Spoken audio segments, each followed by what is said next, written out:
Hello friends, எல்லோரும் எப்படி இருக்கீங்க? இன்றைக்கி நம்ம வீடியோவில் ஒரு ஹெல்த்தியான பிரேக்ஃபாஸ்ட் ரெசிபி தான் நம்ம பார்க்க போகிறோம். முதல்ல தோசைக்கு மாவை ரெடி பண்ணிடலாம். மெஷர்மெண்ட் கப்பில் ஒரு கப் அளவுக்கு கோதுமை ரவை எடுத்திருக்கேன். ஒரு பாத்திரத்தில் சேர்த்துட்டு தண்ணி சேர்த்து ஒரே ஒரு முறை மட்டும் லைட்டாக நம்ம அலசி எடுத்துக்கிட்டு அதுக்கப்புறம் நல்ல தண்ணி சேர்த்து ஊற வச்சுக்கலாம்.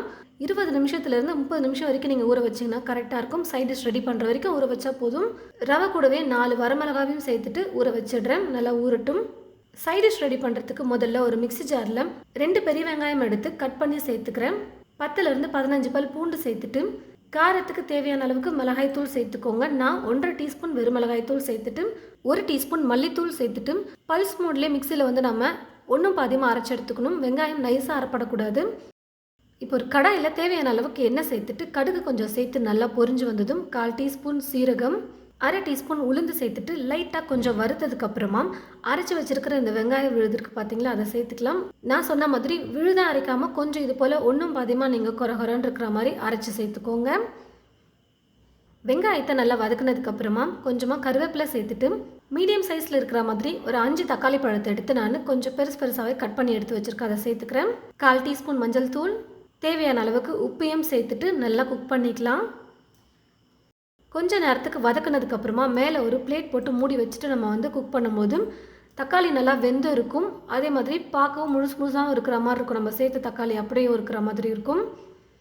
ஓரளவுக்கு தக்காளியும் நல்லா குக் பண்ணியாச்சு. இப்போ கொஞ்சமாக நான் தண்ணி சேர்த்துக்கிறேன். ரொம்ப நிறைய சேர்க்கல, கொஞ்சம் லைட்டாக தண்ணி சேர்த்துட்டு இப்போ மூடி போட்டு மூடி வச்சுட்டு திரும்ப ஒரு 4-5 நிமிஷத்துக்கு குக் பண்ணி எடுத்துக்கலாம்.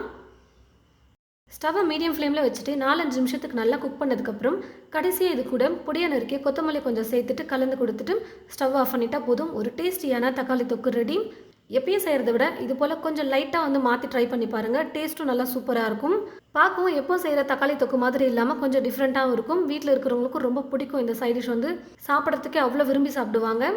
சைட் டிஷ் ரெடி பண்ணுறதுக்குள்ளவே ரவையும் நல்லா ஊறி வந்திருக்கும். ஒரு மிக்ஸி ஜாரில் ஊற வச்சு எடுத்து வச்சுருக்கிற இந்த ரவையும் வரமிளகாயும் சேர்த்துட்டு அரைச்சி எடுத்துக்கலாம். ரவை ஊற வைக்கும் போது தண்ணி ரொம்ப அதிகமாக சேர்த்துறாமல் கொஞ்சம் கம்மியாக சேர்த்து அரைச்சிக்கோங்க. இது கூடவே ஒரு துண்டு இஞ்சியை சின்னதாக கட் பண்ணி எடுத்து வச்சுருக்கிறேன். அதை சேர்த்துட்டு 1/2 டீஸ்பூன் சீரகம், தேவையான அளவுக்கு உப்பு, 2 டீஸ்பூன் அரிசி மாவை சேர்த்துக்கிறேன். அரிசி மாவு இல்லைனாலும் பரவாயில்ல, நீங்கள் ஸ்கிப் பண்ணிக்கலாம். கொஞ்சம் சேர்த்து பண்ணும்போது நல்லா மெல்லிஸாக செஞ்சிங்கன்னா நல்லா மொறுமொறுன்னு உங்களுக்கு தோசை கிடைக்கும். 2 டீஸ்பூன் அளவுக்கு நான் சேர்த்துட்டு எல்லாத்தையும் நல்லா மிக்சியில் அரைச்சி எடுத்துக்கிறேன்.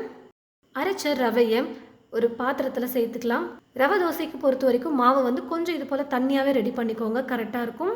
இப்போ சேர்க்குறது எல்லாமே ஆப்ஷனல் தான். நீங்கள் வெறுமனே நீங்கள் இப்போது தோசைக்கல்லில் தோசை ஊற்றிக்கலாம்.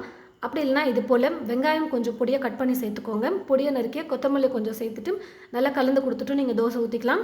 நல்லா மெல்லிஸாக ஊற்றணும், மசால் தோசை மாதிரி மெல்லிஸாக ஊற்றணும் அப்படின்னா நீங்கள் இதெல்லாம் வெங்காயம்லாம் ஆட் பண்ணாமல் வெறும் மாவு நீங்கள் தோசைக்கல்லில் ஊற்றிக்கோங்க. அப்போ ஸ்ப்ரெட் பண்ணுறதுக்கு நல்லா மெல்லிஸாக வரும்.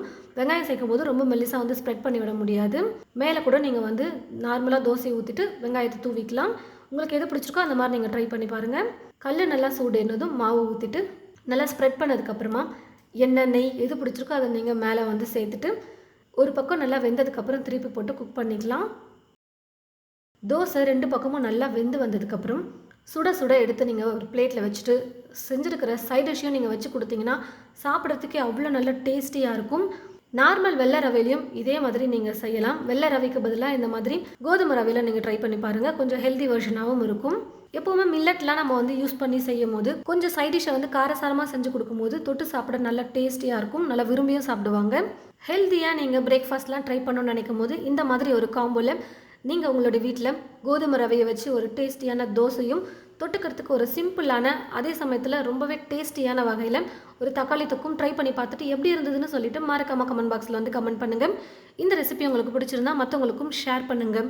இது போல் நிறைய வீடியோஸ் பார்க்க தமிழ் ஃபுட் மசாலா சேனலை மறக்காமல் சப்ஸ்கிரைப் பண்ணிக்கோங்க.